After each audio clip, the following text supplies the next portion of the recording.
Gate అయిపోయిందా ఒకేసారి seam సితారా 3వ తారీఖు అన్న 20 బండ్లు ఏం చేస్తే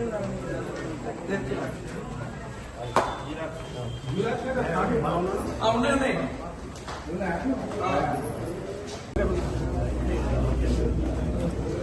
గ్రామ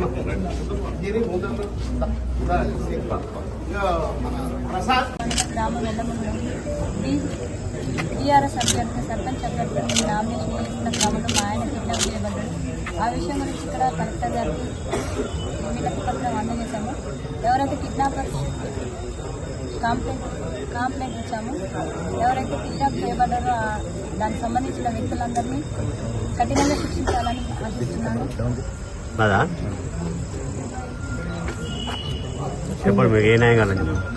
ఎవరైతే కిడ్నాప్ చేయబడ్డారో వాళ్ళని శిక్ష కఠినంగా విధించాలని నేను ఆశిస్తున్నాను. శ్రీనివాస్ గౌడ్, బీసీ జేఏసీ రాష్ట్ర చైర్మన్. ఈరోజు ఎల్లమ్మగూడెం గ్రామానికి చెందినటువంటి మామిడి నాగమణి, నాగలక్ష్మి, అదేవిధంగా యాదగిరి ఇద్దరు దంపతులు బీసీ సామాజిక వర్గానికి సంబంధించిన యాదవ కులానికి సంబంధించినటువంటి వాళ్ళు. ఎల్లమ్మగూడెంలో ఈ జరుగుతున్నటువంటి పంచాయతీ ఎలక్షన్లో ఎల్లమ్మగూడెం గ్రామ పంచాయతీ జనరల్ మహిళకు కేటాయించబడింది.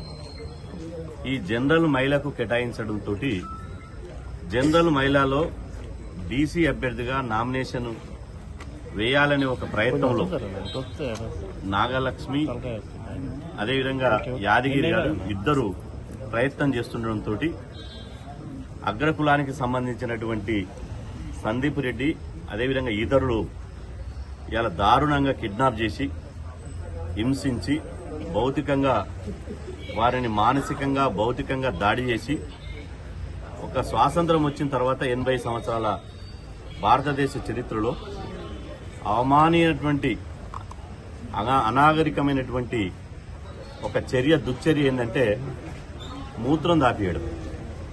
అసలు చెప్పడానికే సభ్య సమాజం సిగ్గుపడేలా అత్యంత ఘోరంగా ఇది జరిగింది. ఎక్కడనో కాదు, గతంలో మనం వింటుంటిమి, సినిమాలలో చూస్తుంటిమి, బీహార్లోనో లేకపోతే ఇంకా యూపీలనో ఒరిస్సాలనో అట్లాంటి అనాగరికమైనటువంటి ఆ రాష్ట్రాలలో ఇట్లాంటి కిడ్నాపులు చేసి హత్యా ప్రయత్నం చేసి కులం పేరుతో దూషించి అదేవిధంగా ఇవాళ మూత్రం తాగించి ఇలా చేసేవాళ్ళు. కాబట్టి ఇట్లా అన్యాయంగా చేసినటువంటి వాళ్లను చట్టపరంగా కఠినంగా శిక్షించి యాదగిరి నాగలక్ష్మి దంపతులకు పూర్తిగా పోలీసు రక్షణ కల్పించాలనే ఒక ప్రధాన డిమాండ్ తోటి ఇవాళ బీసీ సంఘాలుగా ఇవాళ మేమంతా కలిసి జిల్లా ఎన్నికల అధికారి, జిల్లా కలెక్టర్ గారే కాదు, జిల్లా ఎన్నికల అధికారి అయినటువంటి జిల్లా కలెక్టరు మేడం గారికి, త్రిపాఠి మేడం గారికి ఇవాళ మేమందరం కలిసి ఒక వినతి పత్రం ఇవ్వడం జరిగింది. మేడం గారు చాలా సుదీర్ఘంగా నేను చెప్పినటువంటి విషయాలు అదేవిధంగా యాదగిరి నాగలక్ష్మి గారు చెప్పినటువంటి విషయాలను వారు సావధానంగా విని జరిగినటువంటి అన్యాయాన్ని తెలుసుకుని ఇవాళ తప్పకుండా చర్యలు తీసుకుంటా. ఇది ప్రజాస్వామ్య దేశం. ఎలక్షన్లో పోటీ చేసే అవకాశం భారతదేశంలో ఎవరికైనా ఏ పౌరునికైనా ఉన్నది కాబట్టి యాజ్ ఏ ఎలక్షన్ ఆఫీసర్గా ఖచ్చితంగా నేను చర్యలు తీసుకుంటామని చెప్పి జిల్లా ఎన్నికల అధికారి హామీ ఇవ్వడం జరిగింది. ఇవాళ మేము ప్రభుత్వాన్ని ముఖ్యంగా ముఖ్యమంత్రి రేవంత్ రెడ్డి గారిని ఒకటే డిమాండ్ చేస్తున్నాం. బీసీల మీద కామారెడ్డి బీసీ డిక్లరేషన్ చేశారు.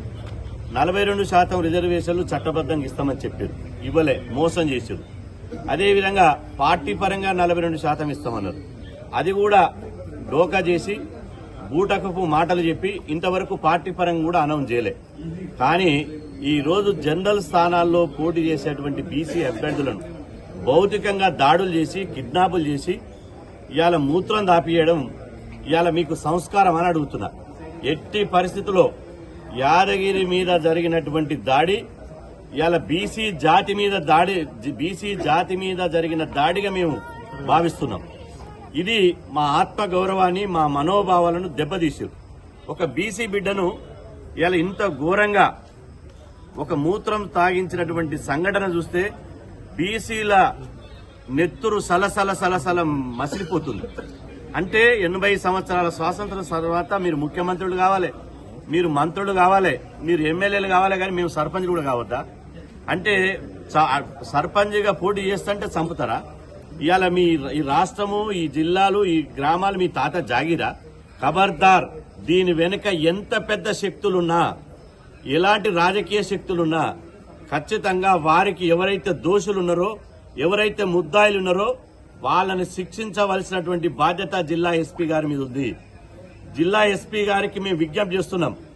ఇప్పుడు జరుగుతుంది ఎన్నికలు, మీరు ప్రభుత్వాల పలుకుబడికి లోనై, ప్రభుత్వాల్లో ఉన్నటువంటి పెద్దల పలుకుబడికి లోనై ఇవాళ విచారణను పక్కదారి పట్టించే విధంగా పోలీసులు తీసుకుపోయి వైట్ పేపర్ల మీద సంతకాలు పెట్టి దాడులు చేసి నోరు లేనోడు పాపం అతనుకు జరిగినటువంటి అన్యాయాన్ని, అతను జరిగినటువంటి కిడ్నాప్ను, హింసను, అనాగరికమైనటువంటి ఘోరమైనటువంటి ఒక కార్యక్రమాన్ని సమాజానికి కూడా ఇలా మహిళలు, చిన్నపిల్లలు ఉంటారు, టీవీలలో చెప్తే బాగుండదు.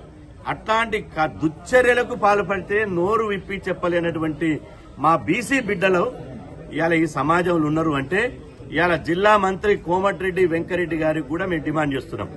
నిజంగా మీకు బీసీల మీద చిత్తశుద్ది ఉంటే మీరు బీసీల ఓట్లతోటి ఈ నియోజకవర్గం నుంచి 5 సార్లు ఎమ్మెల్యే గెలిచారు, 2 సార్లు మంత్రి అయ్యారు, ఒక్కసారి పార్లమెంట్ సభ్యుడయ్యారు. బీసీల ఓట్లతోటే మీరు ఎన్ని పదవులు అనుభవించరు. మీకు నిజంగా చిత్తశుద్ది ఉంటే ఒక బీసీ బిడ్డ మూత్రం దాగిస్తే ఇంతవరకు స్పందించరా? ఇంతవరకు స్టేట్ అంతా అట్టుడుకుతున్నది. ఇవాళ ఎల్లా గూడెంలో ఇవాళ రాష్ట్రమంతా బీసీలంతా దండుగట్టొస్తున్నారు. ఇది రాష్ట్ర వ్యాప్త సమస్యగా మారుతున్నది. ఇది మేము మనసులో పెట్టుకుంటాం. మా బీసీలను అవమానించింది మనసులో పెట్టుకుంటాం. మా ఆత్మగౌరవాన్ని, మా మనసును కించపరిచింది మనసులో పెట్టుకుంటాం. ఖచ్చితంగా దీనికి ప్రతిఫలం ఉంటది. కాబట్టి ఇప్పుడు ఎన్నికల అధికారి జిల్లా కలెక్టర్ గారు జిల్లా ఎస్పీ గారికి లేఖ రాస్తామని చెప్పింది. జిల్లా ఎస్పీ గారికి, కలెక్టర్ గారికి, జిల్లా ఎన్నికల అధికారి గారికి మీడియా ద్వారా మేము అప్పీల్ చేసేది ఏంటంటే ఇలాంటి సంఘటన మళ్ళా రాష్ట్రంలో జరగొద్దంటే, ప్రజాస్వామ్యం మీద ప్రజలకు నమ్మకం ఉండాలంటే, ఎన్నికల మీద ప్రజలకు నమ్మకం ఉండాలంటే ఎవరైతే ఇట్లాంటి దుశ్చర్యలకు పాల్పడ్డారో వాళ్ళని కఠినంగా శిక్షించాలి. తక్షణమే 24 గంటల్లోగా అరెస్ట్ చేయాలి. వాళ్ళని 24 గంటల్లోగా అరెస్ట్ చేయాలి. జిల్లాలో బీసీ అరెస్టు చేయకపోతే మాత్రం మేము రాష్ట్ర వ్యాప్తంగా నిరసన కార్యక్రమాలు పిలుపునిస్తున్నాం. 24 గంటలు ప్రభుత్వానికి సమయం ఇస్తున్నాం. వాళ్ళని ఎవరైతే నిందితులు ఉన్నారో, దోషులు ఉన్నారో వాళ్ళని అరెస్ట్ చేయండి, చట్టబద్ధంగా శిక్షించండి. 24 గంటలలో మీరు అరెస్ట్ చేయకపోతే మాత్రం రాష్ట్ర వ్యాప్తంగా ఎక్కడికక్కడ రోడ్ల మీదకి వచ్చి ధర్నాలు, రాస్తారోకలు, దిష్టిబొమ్మల దగ్ధాలు, ఎక్కడికక్కడ ఏ రూపంలో ఉంటే ఆ రూపం చట్టపరంగా ప్రజాస్వామ్యయుతంగా మేము నిరసనకు పిలుపునిస్తున్నాం. మేము పిలుపునిస్తాం. మా బీసీల మీద దాడులు చేసినప్పుడు ఖచ్చితంగా ఇది బీసీల మీద దాడిగా మేము భావించి ఇవాళ తీసుకుంటాం. అందుకనే ఇవాళ ముఖ్యమంత్రి గారు రేవంత్ రెడ్డి గారు, జిల్లా మంత్రి కోమటిరెడ్డి వెంకరెడ్డి గారు బాధ్యత వహించి బీసీల మీద దాడులు జరిగినటువంటి దాని మీద విచారణ జరిగించాలి. వాళ్లకు ఎవరైతే వీళ్ళ మీద దాడి చేసినటువంటి, కిడ్నాప్ చేసినటువంటి వాళ్ళు ఉన్నారో వాళ్లకు పూర్తిగా నేర చరిత్ర ఉంది. వాళ్ళు కత్తులు తీసుకుని, తుపాకులు పట్టుకుని బహిరంగంగా తిరుగుతుంటే పోలీసు వ్యవస్థ ఏం చేస్తుంది, ప్రభుత్వ వ్యవస్థ ఏం చేస్తుంది? ఇవాళ మరొక బీహార్ని చేస్తారా, మరొక రాయలసీమని చేస్తారా? ఏ విధంగా తెలంగాణను ఒకవైపే ముఖ్యమంత్రి గారు రేజింగ్ తెలంగాణ అంటున్నాడు, రాష్ట్రంలో శాంతి భద్రతలు ఉండాలంటారు, ఇంకొక వైపేమో బీసీలను కిడ్నాపులు చేసి, దాడులు చేసి దౌర్జన్యాలు చేస్తారా?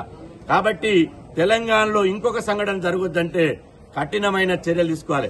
అదేవిధంగా చివరిగా నేను చెప్పేది ఏంటంటే ఇవాళ జనరల్ స్థానాల్లో ఎక్కడైతే బరిలో ఉంటురో వాళ్ళ మీద ఈగ వాలిన ఒక్కడు ఏమన్నా దాడి చేసినా, కిడ్నాప్ చేసినా బిడ్డ మేము ప్రతి దాడులు చేస్తామని చెప్పి హెచ్చరిస్తున్నాం.